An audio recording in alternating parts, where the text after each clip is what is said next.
Olá, boa tarde, seja bem-vinda, seja bem-vindo. O JC1 começa agora. Os radares móveis estão de volta às estradas federais.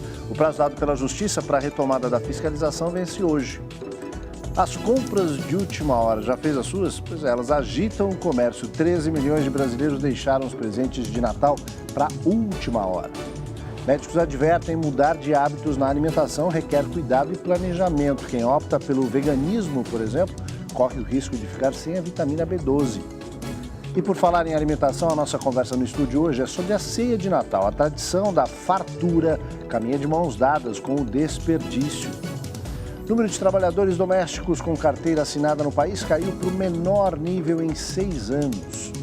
Nas notícias internacionais, tempestades na Europa fazem vítimas e deixam rastros de destruição na Espanha, Portugal e França. E os ajudantes de Papai Noel que distribuem presentes em elefantes.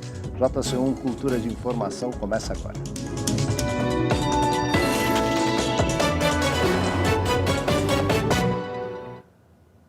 Tão tradicional quanto a ceia do Natal é a correria para comprar os presentes. Neste ano, cerca de 13 milhões de pessoas em todo o Brasil deixaram as compras de Natal para a última hora. Os dados são de uma pesquisa da Confederação Nacional de Dirigentes Lojistas e do Serviço de Proteção ao Crédito. As portas das lojas da Rua 25 de Março, no centro de São Paulo, abriram hoje às 7 horas da manhã. O comércio aguarda os atrasadinhos. Mais de 13 milhões de brasileiros devem ir às compras nos 45 do segundo tempo. Brasileiro? É isso? Deixa sempre para a última hora, não tem como. A justificativa de quase metade dos consumidores para postergar as compras é a expectativa por promoções. Geralmente eles abaixam que é para tentar se livrar do estoque. Muitos, como a Roselane, aguardaram o pagamento do 13º salário, que saiu na última sexta-feira, dia 20, e a liberação do saque do FGTS. O que me ajudou mesmo hoje foi o 13º. Aí ele que me deu uma ajudada para vir fazer as comprinhas. Esta loja, que está na região há 40 anos, já registrou um crescimento de 8,5% nas vendas em comparação com o Natal passado e espera ultrapassar os 9% com o empurrão das vendas de última hora. No ano anterior, o meu ticket médio ficava na média de R$ 45 a R$ 48 e esse ano está na média de R$ 65. Este shopping na zona oeste de São Paulo está com uma expectativa de crescimento nas vendas ainda maior, 10% a mais do que no Natal passado. Os setores em destaque são perfumaria, brinquedos e eletroeletrônicos. Tem um impacto muito grande, né? Porque realmente o cliente às vezes acaba esquecendo um presente e isso, nesse momento, ele acaba comprando até mais do que deveria, né? Então isso ajuda muito. Quando você faz um planejamento, mesmo deixando para a última hora, você encontra com facilidade. O Pedro teve que se controlar para, na pressa, não gastar mais. Tem que controlar os dois, né? O coração para não dar o que quer dar, porque geralmente o que a gente quer dar é mais caro, né? E dar uma coisa que agrada. E ele ainda vai ter que voltar ao shopping para comprar o presente da mulher, a Flávia. Senão a noite de Natal azeda. Você pode participar da programação aqui com as suas perguntas, comentários. É só utilizar a hashtag JC1. Além disso, você pode também nos acompanhar pelas redes sociais. A gente está no Instagram, @jornalismo TV Cultura, no Twitter, @jornal_cultura. E a gente transmite ao vivo o JC1 no YouTube, no canal do Jornalismo TV Cultura. Falar de alimentação, olha, quem pensa em virar vegetariano ou vegano deve tomar alguns cuidados para não passar mal. O primeiro deles é consultar um nutricionista. Há 4 anos, Carla decidiu que o veganismo seria sua nova filosofia de vida. Ela nunca gostou de comer carne por causa do jeito como os animais são tratados, antes mesmo do abate. Eles são presos dentro de gaiolas, dentro de jaulas, condições precárias. Eles tomam muito hormônio para que eles possam crescer, para que eles possam ser vendidos o mais rápido possível. Esses hormônios também vêm para a gente, o tanto que isso demanda do nosso planeta. No Brasil, não há uma pesquisa sobre o número de veganos, mas o último levantamento do Ibope aponta que os vegetarianos representam 14% da população. Quem adere ao estilo de vida vegano não come qualquer tipo de alimento de origem animal, como carnes, ovos e o leite e seus derivados, o que pode provocar um problema nutricional, a falta de vitamina B12, que só existe nesse tipo de comida. Pode causar alguns transtornos da parte neurológica, tá? Porque ela participa desse processo da manutenção do sistema nervoso. E também anemia, né? Segundo a medicina, todos nós precisamos de ingerir vitamina B12 todos os dias. No caso dos adultos, o ideal é 2,5 microgramas, quantidade encontrada, por exemplo, em 200 gramas de carne. Tudo depende de como cada organismo absorve o nutriente. Na falta dele, é preciso apelar para a suplementação. Esta nutricionista explica que a transição para esse estilo de alimentação é difícil. Só no último mês, ela começou a atender 4 pessoas que adotaram o veganismo e passaram mal pela falta de vitamina B12. As pessoas chegam aqui achando que vai ser uma coisa fácil de se fazer, mas não é. Então você tem que ter uma grande variedade de alimentos, né? O ideal é que você sempre cozinhe os seus alimentos, porque você vai garantir aí a qualidade deles, né? Você sabe o que você está colocando no prato. Então é um estilo de vida assim que demanda tempo, né? Agora, outras notícias nacionais: assaltantes explodem agência bancária, trocam tiros com policiais e fogem em Mesquita, no Rio de Janeiro. E estudo mostra que o número de trabalhadores domésticos com carteira assinada caiu para o menor nível em 6 anos. O levantamento realizado pelo Instituto de Pesquisa Econômica Aplicada, o IPEA, apontou que o agravamento da crise financeira fez com que as famílias optassem por diaristas, que hoje representam 44% da categoria.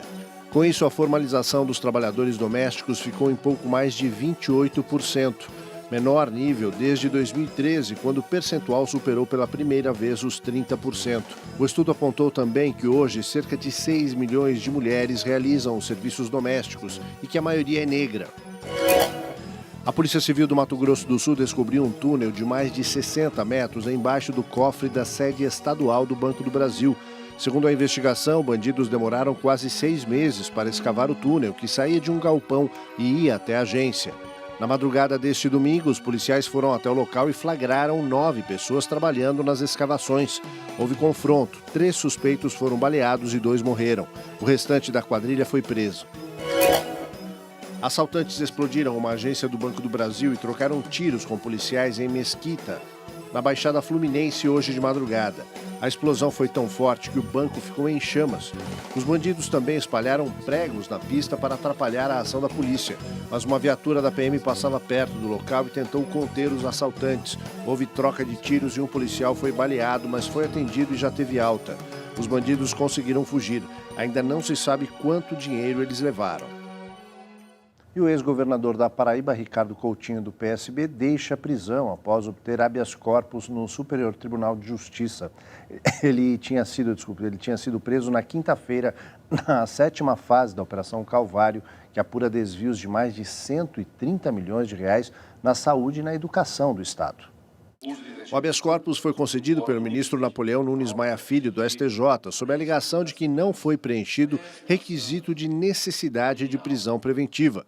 Ricardo Coutinho foi apontado pelo Ministério Público Federal como chefe da organização criminosa acusada de desviar dinheiro público. Segundo as investigações, a organização montou uma rede de prestadores de serviços terceirizados e fornecedores para a realização de contratos superfaturados na gestão de hospitais da Paraíba. Para se proteger da fiscalização do Tribunal de Contas do Estado, a organização criminosa teria pago propina por meio de contratos advocatícios que escondiam dados sobre a movimentação dos valores. Os detalhes do esquema de corrupção milionário foram revelados na delação do empresário Daniel Gomes, que tinha contratos com o governo da Paraíba na área da saúde. Durante o período em que participou do esquema, ele gravou boa parte das conversas com Coutinho. Uma das gravações foi feita no show de Roger Waters, em São Paulo, no ano passado. Outra no desfile das escolas de samba do Rio, em 2012. Nos 2 eventos, as despesas do ex-governador não foram pagas por ele. A Polícia Federal e o Ministério Público analisaram mais de 1.000 horas de reuniões e pedidos de propina. Segundo as investigações, o esquema começou em 2010, quando Daniel diz ter dado pelo menos R$200 mil à campanha de Ricardo Coutinho. O ex-governador nega as acusações. Um decreto assinado pelo presidente Jair Bolsonaro na última sexta-feira extingue mais de 27 mil cargos efetivos da administração pública a partir de fevereiro de 2020. A metade ainda está ocupada pelos servidores. Nesse caso, as vagas só deixarão de existir quando eles se aposentarem. 14 mil postos de trabalho serão extintos imediatamente. A realização de concurso público para uma série de atividades também está no decreto. A proibição, né? As áreas mais afetadas são saúde, educação, trabalho, meio ambiente e atenção a populações indígenas. A Justiça determinou o retorno dos radares móveis nas estradas federais nesta segunda-feira. O presidente da República, Jair Bolsonaro, afirmou que vai recolocar os equipamentos nas rodovias federais, mas sem a aplicação de multas. Quem vive com as rodas na estrada, como os caminhoneiros, acha que em alguns lugares os radares móveis escondem pegadinhas. Tem radar móvel aí a 30 por hora, isso é um absurdo na rodovia. Você vem a 70, 80 por hora, você tem que parar até 30 por hora com um caminhão pesado.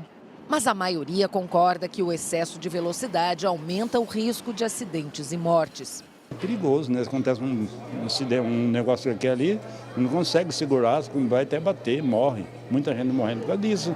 E foi exatamente com o argumento de que a suspensão dos radares móveis pode causar danos à sociedade que a Justiça determinou que os medidores de velocidade em pontos aleatórios das estradas federais voltem a ser usados. Eles estavam suspensos desde agosto por uma decisão do presidente da República. Jair Bolsonaro se baseava na chamada indústria da multa para suspender os radares portáteis. O problema é que nos quase 5 meses em que os radares móveis ficaram guardados, o número de acidentes e mortes nas rodovias federais aumentou.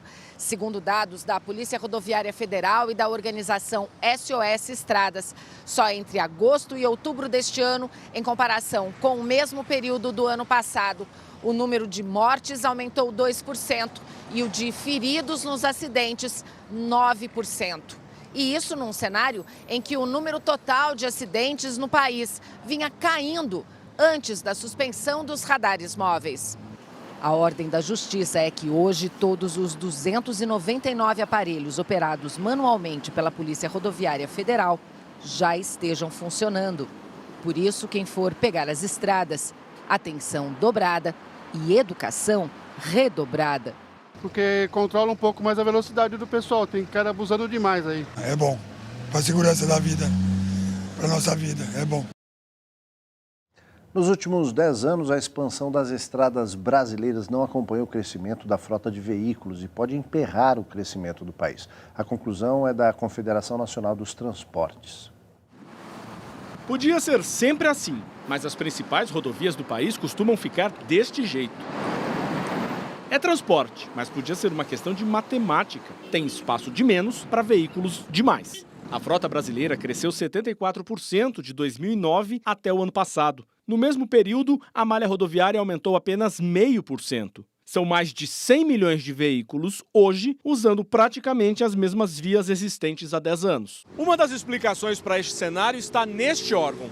O Departamento Nacional de Infraestrutura de Transportes, que chegou a ter 14 bilhões de reais para investimentos anos atrás, conseguiu empenhar este ano, até a semana passada, pouco mais de 5 bilhões. A falta de investimentos da União e dos estados provoca outro problema. 6 em cada 10 rodovias foram consideradas regulares, ruins ou péssimas, segundo outro estudo da própria Confederação Nacional dos Transportes. Um dado impressionante, apenas 12% da malha rodoviária são pavimentadas. Uma situação que o José Carlos vive há 32 anos. Tem lugar que falta rodovia, falta tudo. Só você ver, né? É um absurdo, cara. A gente acaba com os pneus do caminhão, acaba com o caminhão, acaba com tudo e não tem como rodar mais. O estudo revela um problema de infraestrutura, mas a principal preocupação é com o efeito colateral que os números podem ter na economia de um país que transporta 90% de sua carga pelas rodovias.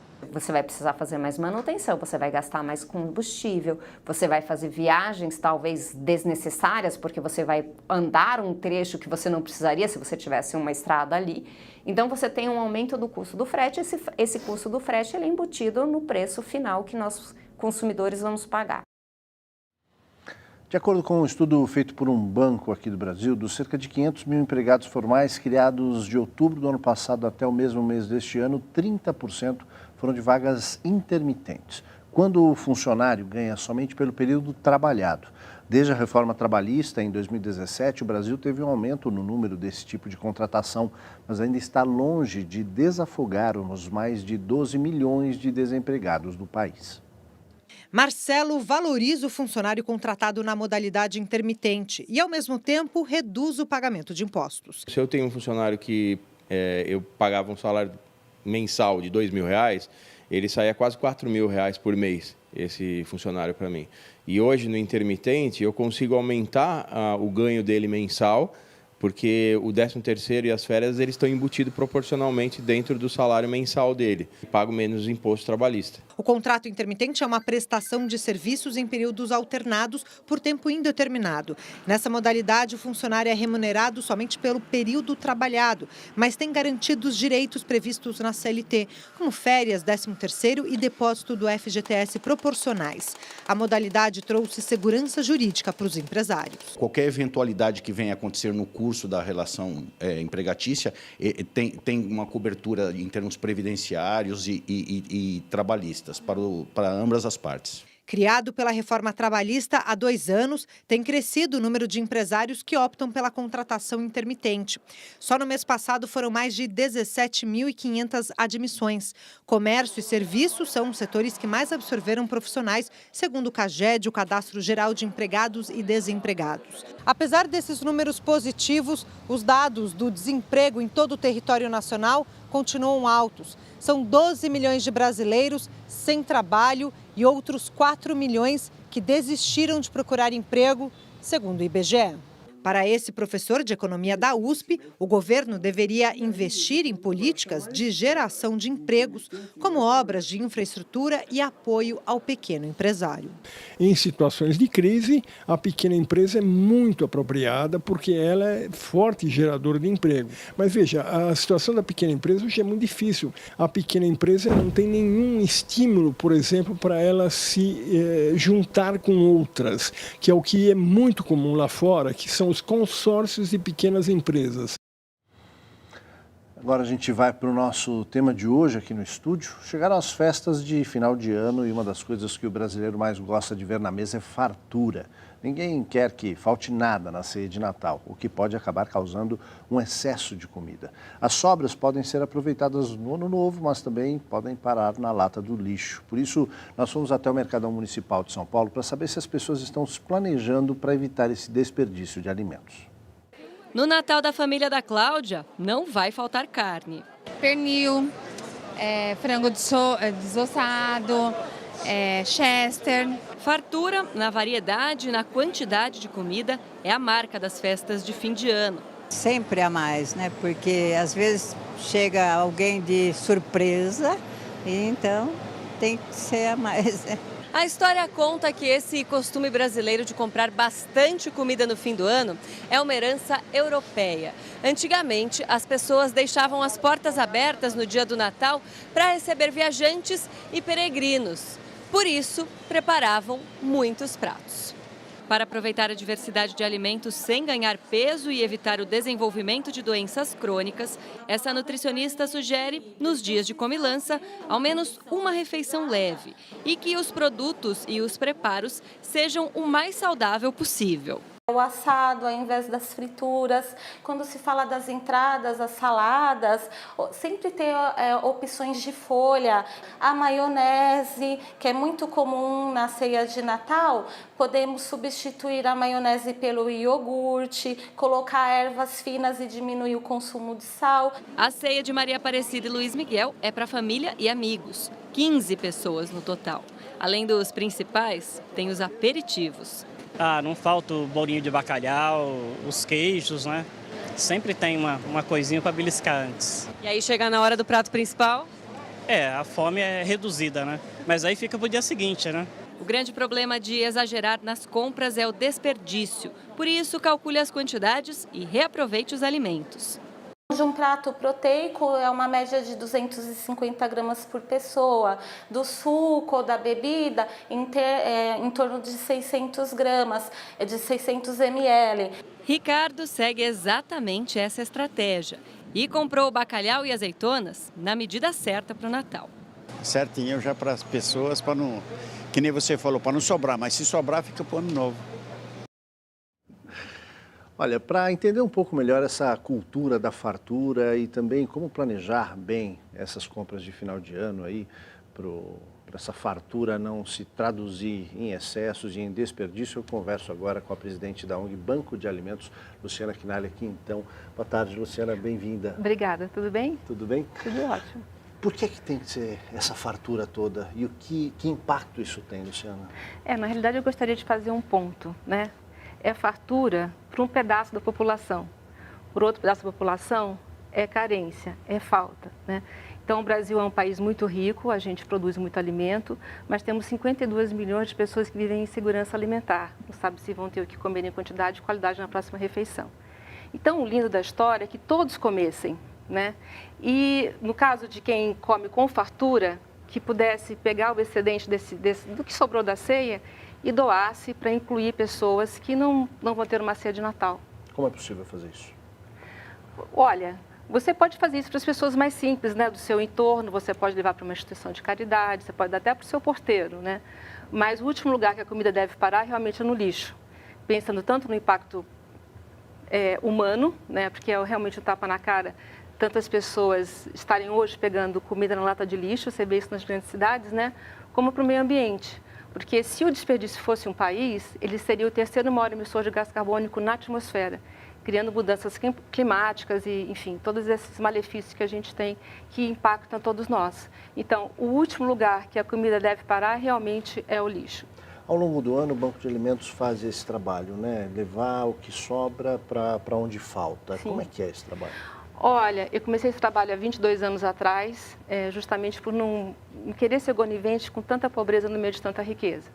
Então, a gente passa todos os dias pegando sobras de comercialização, produtos que iriam para o lixo só porque não foram vendidos, e eu levo a 43 entidades assistidas pelo nosso programa, que, por sua vez, alimentam a 22 mil pessoas por dia. Isso é através de estabelecimentos que lidam com a alimentação em grande escala. Como é que em pequena escala, né, as pessoas em casa podem otimizar esse aproveitamento? De várias formas. A gente tem no nosso site várias receitas que ensinam como aproveitar integralmente o alimento. Isso é fundamental, é ser inteligente, porque é justamente nas partes não convencionais, cascas, talos e sementes, que estão contidos os melhores nutrientes. Então, você come de uma forma mais inteligente e você gasta menos, joga menos comida fora, gerando um impacto ambiental muito menor. E você imagina, então, para aqueles que têm baixa renda, que comem com mais dificuldade, quer dizer, saber como aproveitar integralmente o alimento é muito importante. Para comer mais, gastando menos, né? Claro. Falar em inteligência, você falou em inteligência, tem um livro que você está lançando com um título. Tem. Eu acabei de escrever um livro chamado Inteligência Social, a perspectiva de um mundo sem fomes. Porque, na realidade, eu sempre achei que nós temos muitas fomes, além da fome de comida. É fome de moradia, fome de transporte, né?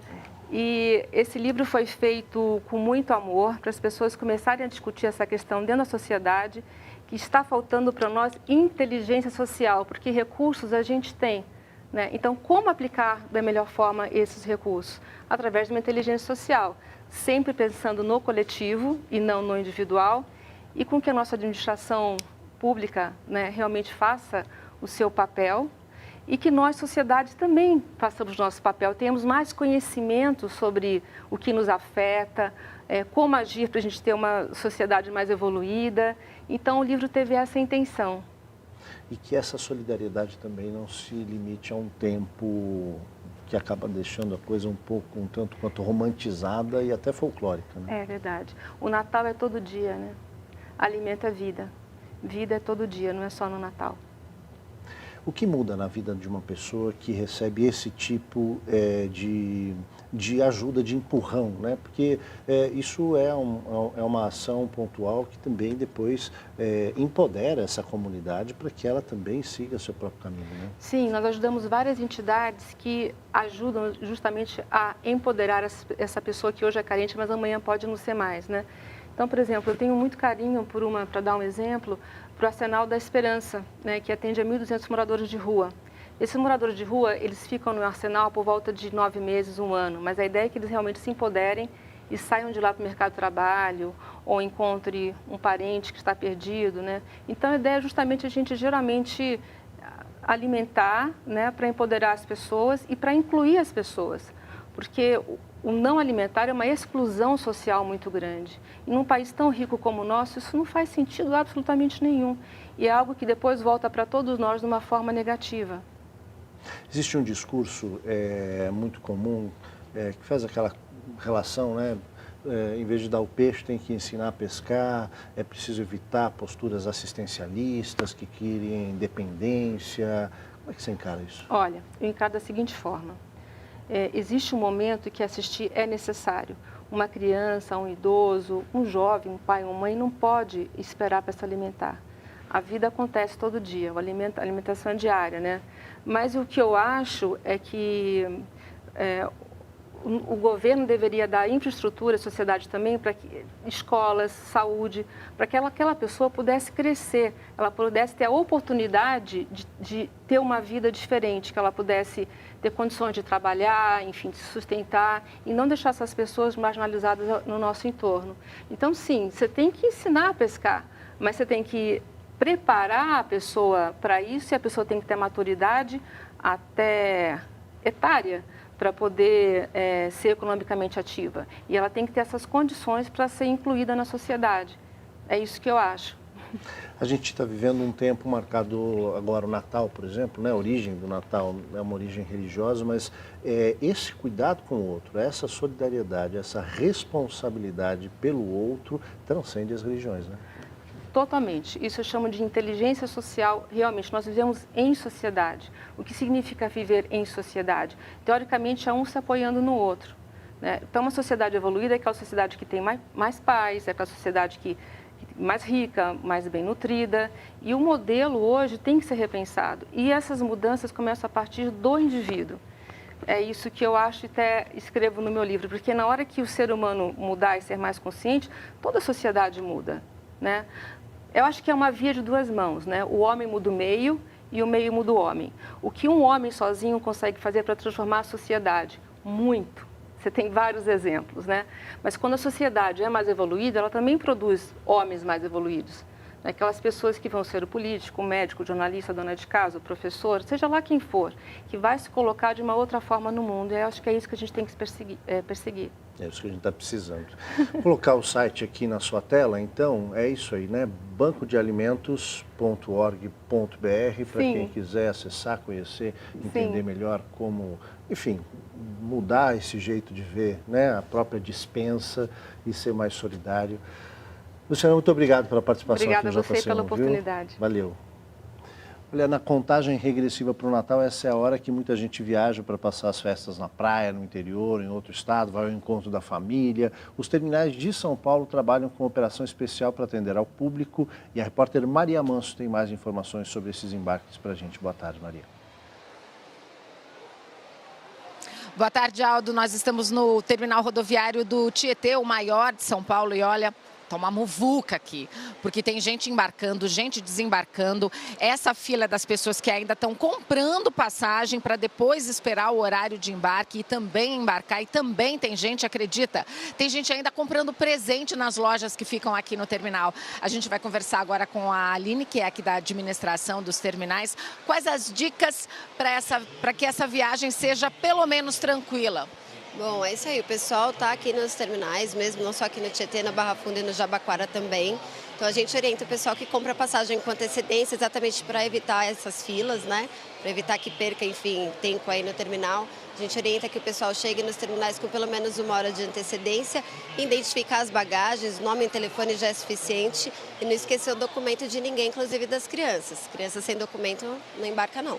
E menores de 16 com autorização. Isso, exatamente. Caso essa criança ela precise viajar desacompanhada, ela precisa de autorização por escrito, precisa estar assinada por pai, mãe ou responsável legal. Muito obrigada, Aline. Olha, com relação às crianças, mais uma dica, Aldo, que como as pessoas estão ficando aqui no terminal muito tempo aguardando o embarque, a criança fica cansada, sai para brincar, tem que ficar de olho nas crianças, porque como tem muita gente aqui, muito tumulto, as crianças podem se perder facilmente. Até a gente, se fica parada num corredor de fluxo, a gente é levado pelo movimento. Vamos falar aqui com algumas pessoas. Você, por exemplo, vai embarcar com uma mala bem grande. Se fosse de avião, você ia ter que pagar, né? Com certeza, né? Mas estou retornando para minha cidade, Rio Claro. Vim hoje de manhã fazer compra e estou voltando para minha cidade. Não sei que horas olha a fila, mas com certeza chegarei lá hoje. Não deu para comprar passagem antes? Não, porque eu vim hoje de manhã e já estou retornando para a cidade, então eu não sabia a hora que eu ia voltar, né? Depende do povo, né? Então agora eu estou retornando, eu tenho paciência, né? Como é seu nome? Cida. Cida, muito obrigada, bom Natal para você. Você também está com ela? Não, eu tô sozinha. Você vai pra onde? Pra Indaiatuba. E por que deixar para comprar passagem aqui na hora? Ai, nem pensei em comprar antes. Por quê? Ah, porque eu vim de última hora pra cá. Vai pra onde? Pra Indaiatuba. Bom Natal, como é seu nome? Lígia. Lígia, bom Natal para você. E olha, mais uma coisa, a gente está vendo aqui, ó, muita gente com muita mala. Tem gente que está se programando para ir para o local de destino de ônibus, para pagar menos, né? Porque de avião a gente também tem que pagar as malas agora, mas de ônibus também tem um limite de até 30 quilos no bagageiro e 5 quilos nas bagagens de mão, Aldo. Muito bem, Maria, obrigado pelas informações. A gente vai fazer um rapidíssimo intervalo. Na volta, as notícias internacionais, começando por uma reviravolta no tempo. Tempestades varrem cidades da Espanha, Portugal e França e deixam rastros de vítimas e destruição. A gente volta já. Daniela Lima.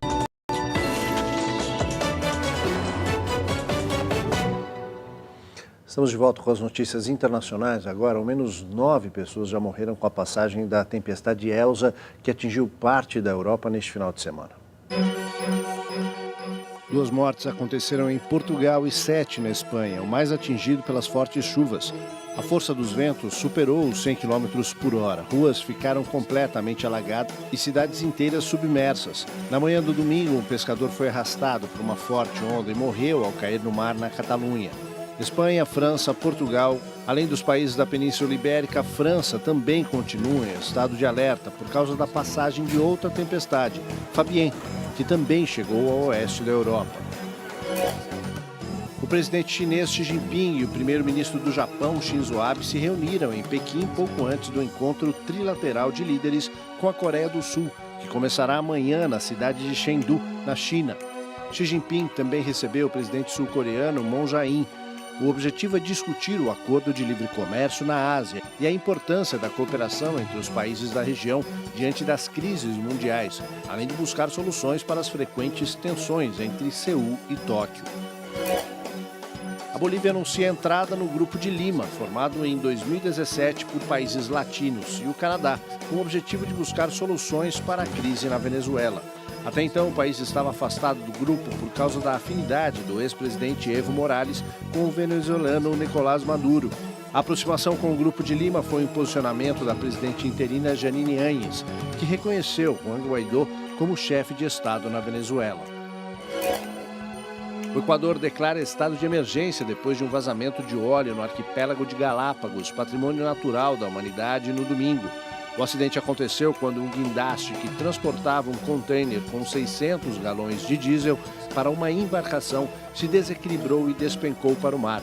O barco também afundou e os tripulantes tiveram de pular para sobreviver. A região é considerada um dos mais frágeis ecossistemas do planeta e abriga centenas de espécies. Muitas só são encontradas ali. Ambientalistas e militares têm trabalhado colocando boias de contenção e panos absorventes para tentar conter a contaminação. A primeira fase da restauração da Vila Itororó, na região da Bela Vista, em São Paulo, foi entregue. O local foi tombado em 2002 pelo Conselho Municipal do Patrimônio Histórico da capital paulista. Um espaço criado para servir de moradia e lazer em pleno centro de São Paulo. Foi assim que nasceu a Vila Itororó, no início do século passado, em uma área de cerca de 5.000 metros quadrados no bairro da Bela Vista. O local, que tinha uma arquitetura inovadora para a época, abrigou a primeira piscina de uso privado da cidade. Com o passar das décadas, as casas foram se deteriorando. Por isso, após 3 anos de trabalho, a Prefeitura de São Paulo, em parceria com a ONG Instituto Pedra, acaba de entregar o restauro de parte das edificações. A ideia é que as cores tomem lugar das ruínas e que o local possa servir de espaço cultural. A primeira fase contempla a Casa 5, ser uma cozinha pública, né? A Casa 6, a Casa da Memória Paulistana, e a Casa 7, que vai abrigar o novo laboratório do Fab Lab, né, que são 3 edificações aqui no pátio de casas, e o bloco 11 com 9 apartamentos, que vai receber as residências artísticas na vila. O próximo passo será recuperar algumas outras moradias que hoje estão totalmente destruídas. A terceira e última fase de restauração vai contemplar o que era considerado na época a alma da vila, o Palacete. Construído entre 1912 e 1922, ele chegou a ser intitulado como uma obra surrealista. Ainda não há previsão de quando as próximas fases de obras terão início, mas já se tem ideia de como o Palacete poderá ganhar nova vida. Para o processo do Palacete ainda tem discussões, né, de ser um espaço de memória, de ser um espaço de museu, de apresentações, né, de ser todo um polo cultural. Final do ano, a gente fica pensando sobre a felicidade. Será que a gente foi feliz em 2019? Aliás, o que é felicidade para você? Satisfação, contentamento, bem-estar, fortuna, sorte? Isso foi o que a gente foi perguntar para os filósofos. É uma intriga para eles, desde a antiguidade clássica, e se faz presente no dia a dia. Afinal, quem é que não quer ser feliz, né?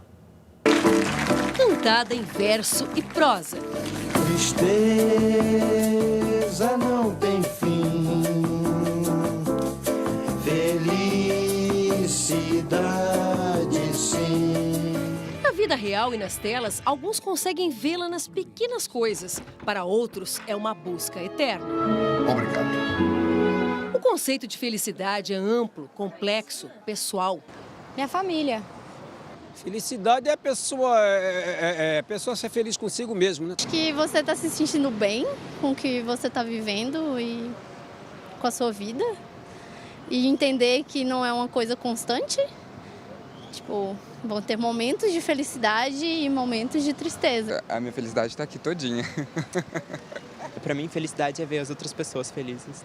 A ideia de felicidade foi fundamental para a origem da filosofia. Fez parte das primeiras reflexões sobre ética na Grécia Antiga. Para Sócrates, era o bem da alma. Para Aristóteles, o maior dos desejos dos seres humanos. Mas e os filósofos da atualidade? O que pensam a respeito? Cortella, Karnal e Pondé discutem sobre o tema no livro Felicidade, Modos de Usar. A felicidade não é mera euforia, ela não é só uma alegria intensa, ela é uma vibração da vida em que se sente naquele momento que vale estar vivo, apesar das turbulências que a vida carrega. Na felicidade existe um certo tônus da vontade, né? Uma certa força de você conseguir vencer um monte de coisas que é contra você, vencer a propaganda da felicidade também, a obsessão da felicidade. Não é possível ser feliz sempre, não é possível estar alegre sempre. Aliás, é desagradável, é cafona estar sorrindo o tempo todo. A gente vai para um rápido intervalo. Na volta a 2.000 metros de altitude, paraquedistas fazem acrobacias com trajes especiais num campeonato de tirar fôlego. A gente volta já.